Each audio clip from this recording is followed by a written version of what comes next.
For today's video, i-share ko sa inyo yung mga plants na hindi natin ina-expect, or ako mismo sa sarili ko na hindi ko ina-expect na mabilis pa lang mag-grow ang mga plants na ito.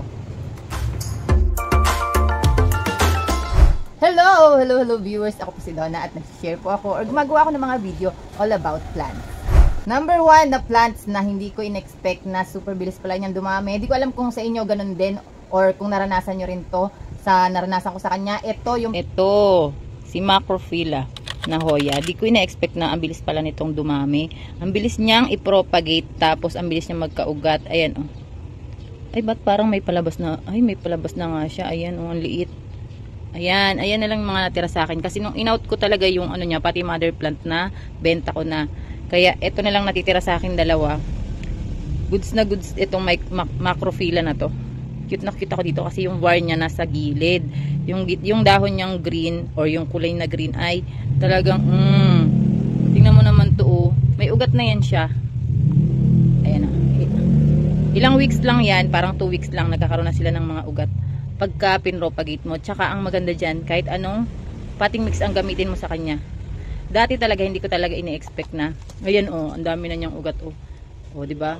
Hindi ko ina-expect na talagang bongga yung ano nito, pagbilis ng mga propagation niya, pagbilis niyang magkaugat. Tapos ang ganda ng mga lumalabas na dahon. Hindi ko ina-expect kasi ayan yung variegation niya sa gilid. Hindi ko expect talaga na mabilis siyang dumami or magkaroon ng mga bagong dahon. Isa ito sa pinakamadaling alagaan na Macrophylla na Hoya or Hoya. Ito yung isang variety ng Hoya na pwede nating kung bago pa lang nag-aalaga ng halaman. Mas maganda siyang i-try kasi ang bilis niyang magkaroon ng mga bagong ugat. Wala akong lash nito kasi ang bilis kong mapaubos sa Shopee pati sa Facebook itong mga ano na to, Macrophylla na to, kasi naman ang ganda naman kasi ng bar niya. Talagang mapapa-inlove ka talaga sa mga variegation niya at kapal ng mga dahon niya. Tapos super gaan lang niyang alagaan, hindi siya maselan sa potting mix, kahit anong potting mix lang yan no.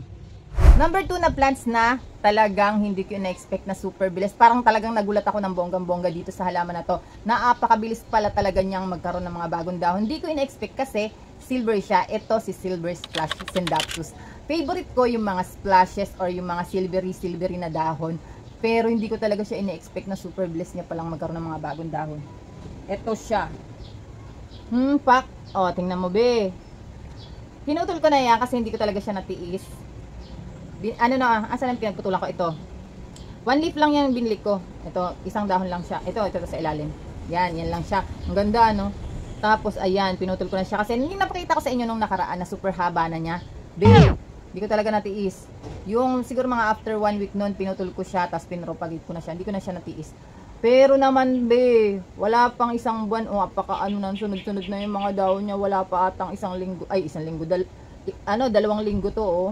Hindi ko na nabilang kung kailan. Pero, ang nakakatuwa kasi, yung mga pinropagate ko sa kanya, thriving naman siya, Kahit yung maliliit o yung top cut na naputol ko sa kanya, yung mga dahon na top cut na hindi masyadong matured, nag-thrive sila ng bongga.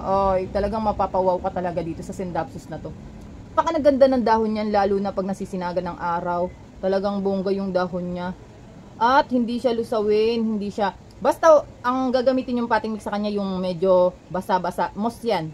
Moss yung ginamit ko sa kanya. Tapos eto, moss din. Kumapit na rin siya sa pole. Ayan oh, bago na yan. Bago na yan. Ako po. Tapos palaki na siya ng palaki ulit. Kasi nung nakaraan, malaki na rin yung mga dahon na yun. Kaso pinutol ko.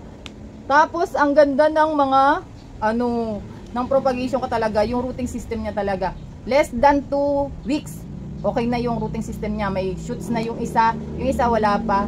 Tapos yung top cut ko ata, thriving naman yung top cut ko kasi nabenta ko na ata yung top cut ko na yun.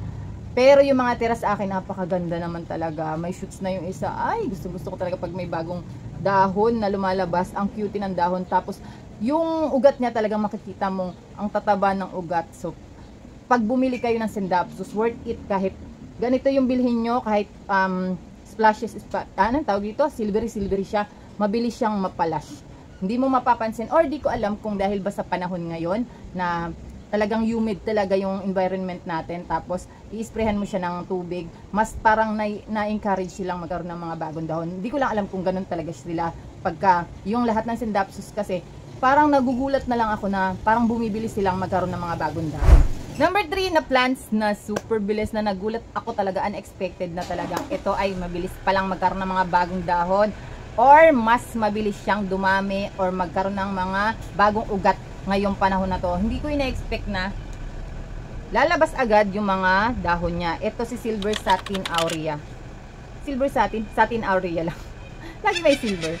Hindi ko lang sure kung may silver. Mas naging, ano siya, naging okay yung mga leaves niya. Mas naging okay yung mga roots niya nung nilagyan ko siya dito sa ilalim ng ganyan. Yan o. Kaya balak ko, bumili ulit ako ng, yung pasong nabili ko nung nakaraan na self-watering talaga ng bonggang-bongga. Kasi yung bakunawa ko doon, gumanda din siya ng bonggang-bongga doon sa self-watering ko na paso na binili ko. Tingnan mo naman, be! Talagang bumongga yung ano niya, oh, yung dahon niya. Ayan, nilalagyan ko siya ng ganito, oh. Para hindi siya maubusan ng tubig. Gusto nila yung marami silang tubig. Lahat ng Scindapsus takaw sa tubig, tapos hindi sila lusalguin kahit na laging basa yung potting mix nila. Hindi ko lang sure kung depende syempre sa Scindapsus, hindi ko lang sure sa iba. Pero ito kasing mga nandito sa akin, mga inaalagaan ko, talagang matakaw sila sa tubig. Pero most ang lagi kong ginagamit karamihan sa mga mamahalin na or medyo pricey na Scindapsus. Pero yung mga Scindapsus ko naman na ano, kahit anong potting mix, kahit yung mga Argaceous na Scindapsus, kahit anong potting mix nun, Silver Lady, kahit anong potting mix ang gamitin mo sa kanya, hindi sila maselan. Tapos ang ayaw lang nila, mahirap silang patayin ha, hindi sila basta-basta namamatay. Basta, ang gawin nyo, wag nyo silang hayaan na laging mauuhaw. Makikita nyo naman pag ang halaman mo na Scindapsus ay nauuhaw na, pagka nakakulubot na yung mga dahon, yung ganyan o, naga-upward na yung mga dahon niya or nag-straight na siya ng parang paganon. Pero pag palapad ng ganyan, ibig sabihin hindi yan uhaw. Pero pagka kumulubot na yung Scindapsus mo ng paganon, yan, ganyan. Parang ano siya, Monstera Peru. Pagka nauuhaw sila, ganyan sila. Or pag bagong propagation siya na nauuhaw siya, ganyan sila. Kailangan lagi silang basa or yung ano niya, moisted or very moist talaga yung pinaglalagyan sa kanya. Pwede rin kung ayaw mo laging mag-spray ng mag-spray sa mga Scindapsus mo, maganda magganito kayo. Self-watering or maglagay kayo ng tubig na malapit sa mga Scindapsus nyo para yung moist doon sa pwesto niya ay nandun lang. Kahit hindi kayo bumili ng mga humidifier, bet na bet nila yun. Okay na okay yun sa kanila. Number 4 na plants na hindi ko talaga ina-expect na super bilis pala nitong dumami. Kasi variegated to. Ito si Green Congo Marble na Select. Select itong nabili ko na to kasi pag tumatanda na yung dahon niya, nagkakaroon siya ng half moon. Yan. Pag tumatanda na, yun, half moon yan. Ang ganda ng ano nila, no? Nagre-red-red yan siya. Yan, yung ilalim, oh. Ganda. Nag-splashes yan pag hindi pa masyadong matured. Ito bagong dahon to eh. Splashes yan yung variegation yan. Tapos pag tumatanda na, ito ang nasa ilalim. Ayan na, nagmamatured siya. Ganyan ang itsura niya. Ang cute.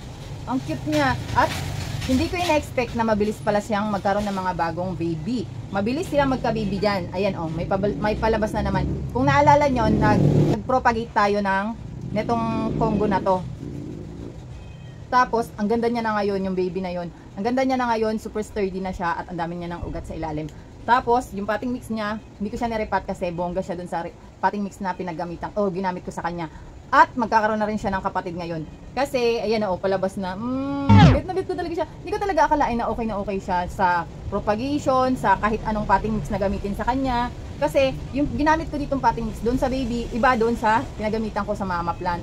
Ang cute kasi nagustuhan niya yung potting mix ko. Hindi ganun kamahalan yung potting mix na ginawa ko. Yung Aroids mix na ginagawa ko na ginawa ko dun sa video na yun ang lagi kong ginagamit kahit na anong Aroids ang gamitin ko or yung plants na itanim ko dun ay okay yun dun kahit namumurahin lang yun, kahit hindi ako masyadong bumibili ng kamamahal na pang Aroids talaga, mga acacia barks, hindi ako bumibili ng mga ganun. Pero caring kahit mga halaman na medyo silan-silan or medyo maselan or medyo mahal-mahal or rare pa kasi syempre pricey pa, ay parang nag-ano siya, ay okay lang pala kasi nag-ano siya oh. Nagre-reddish siya. Pero papunta na siya sa ganito oh. Sa mama plant niya, ay sa old leaf niya oh, papunta na siya dun. Ganyan siya oh pagka nag-old. Yung Select na yan, ay ang cute oh, di ba? Hindi ko talaga ina-expect na talagang bongga ang ano nito. Yung variegation niya, ang ganda. Yung dahon niya, hindi ko rin na-expect na yung baby niya ay mabilis magsilabasan. Oh, ito palabas na yung baby. 'Di ba? Sulit kahit bumili ka ng mga ganito, super sturdy sila, hindi sila maselan sa potting mix. Tapos ang bilis nilang mag-acclimate sa pwesto kahit dito sa Maynila na super init ng panahon, super humid talaga. Kasi ito nabili ko pa to sa Thailand. Tapos parang after 3 days, okay na yung mga dahon niya, hindi talaga naglantahan, hindi siya nagsilan ng bonggang-bongga. Hindi katulad sa Ceratum na marble na nabili ko, medyo nagsilan pa ng kaunti tapos tsaka siya nagbumongga nung mga after 2 weeks na. Pero ito talaga, days lang, okay na siya, acclimated na siya ng bongga. Number 5 na plants na, ay naku, ito, hindi ko talaga to ine-expect itong Hoya na to. Ito si Hoya Crimson Queen. Ay, hindi ko siya ine-expect na mabilis siyang magkaroon ng mga bagong dahon. At pag pinropagate mo siya, very good siya sa propagation. Kahit 1 leaf propagation, ang bilis niya magkaroon ng mga bagong ugat. Kahit na 2 dahon, ang bilis niya magkaroon ng mga bagong ugat. At baby leaf, kahit yung mama plant niya, very sturdy siya, hindi siya lusawin kahit na direct sunlight siya. Kasi hindi mo i-expect na kahit direct sunlight di siya matutunaw. Kasi variegated siya. Sa gitna ay may variegation siya. Gandang-ganda ako dito sa Pink Princess Crimson Princess na to. Ang cute nitong Crimson Princess na to. Tapos ang gaang lang niya alagaan, hindi siya ganong kaselan, hindi siya naghahanap ng kung ano-anong potting mix, kahit anong potting mix ang gamitin mo sa propagation, bet na bet niya or caring niya, nagkakaroon siya ng mga bagong ugat agad-agad. Hindi siya maselan kahit kulob, medyo kulob yung paglagyan mo sa kanya, medyo malaking paso ang paglagyan mo sa kanya, hindi siya lusawin, ganun siya. Ang cute ng mga variegation niya kasi talaga sa gitna ay meron siyang parang white variegation, tapos yung pinaka dulo or mga lining ng dahon ay may kulay green. So worth it kahit bumili kayo ng medyo pricey na Hoya na to na Crimson Princess. Lagi ako sa Number 6 na plants natin na hindi ko ina-expect na mabilis pala siyang magkaroon ng bagong dahon. Magkaroon na siya ng bagong ugat. Tapos very talaga yung dahon na lumalabas sa kanya. Ang cute din ng dahon nito kahit ganito ang kulay niya. Ito si Hanan. Scindapsus Hanan. Ayan. Na-propagate ko na to. Nandun yung propagation ko sa kanya. At very sturdy agad yung propagation niya. Mayroon kaagad ng mga bagong dahon. May na siya kaagad. Tingnan mo naman ang roots niya, obe. Ano ba yun? Ayan. Ayan yung bagong dahon niya. Ay, bagong dahon. Bagong ugat niya. Di ba?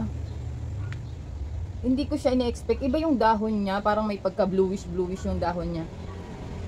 Kaysa dun sa mga silver lady na Scindapsus. Iba siya. Dati hindi ako mahilig sa Scindapsus. Di ko alam kung bakit nahilig talaga ako ng bongga sa Scindapsus. Siguro dahil nag-umpisa dito sa silver splash na to. Yun, tsaka ako nahilig sa mga Scindapsus. So ang ganda ni Hanan. Very sa ko rin to nabili sa Taiwan. Oh, di ba? Yung seller ng Taiwan, very bongga talaga siya. Ang cute din ito, ang bilis din niya, hindi ko rin to ina-expect. Isa pa to sa hindi ko ina-expect na gaganda bigla-bigla. Meron siyang bagong dahon. Yung mama plant niya nabenta ko na, pero ang naiwan sa akin, ayan. Ito si Maharlika. Tingnan mo naman ang bagong dahon niya. Basta ang ginagawa ko sa kanya, meron akong ganito, tapos walang butas, tapos nakatusok lang siya dyan, nakapatong lang siya dyan, kasi hindi ko pa siya nalilipat ng paglalagyan. Kasi nga, bibili ako nung self-watering na paso. Medyo hindi pa ako nakakapaghawak ng cellphone, medyo hindi pa ako nakakababad sa cellphone para mamili ng paso. Pero bala ko talaga silang ilipat ng mga paso para hindi ko na sila kailangan diligan ng diligan, kasi hindi sila nalulusaw kahit na nakababad sila sa tubig. Plus may moss pa sila, mas dun pa sila dumadami. Ayan, kung hindi pa kayo nakakaalaga or bago pa lang kayo mag-aalaga ng mga Scindapsus, maganda sila alagaan.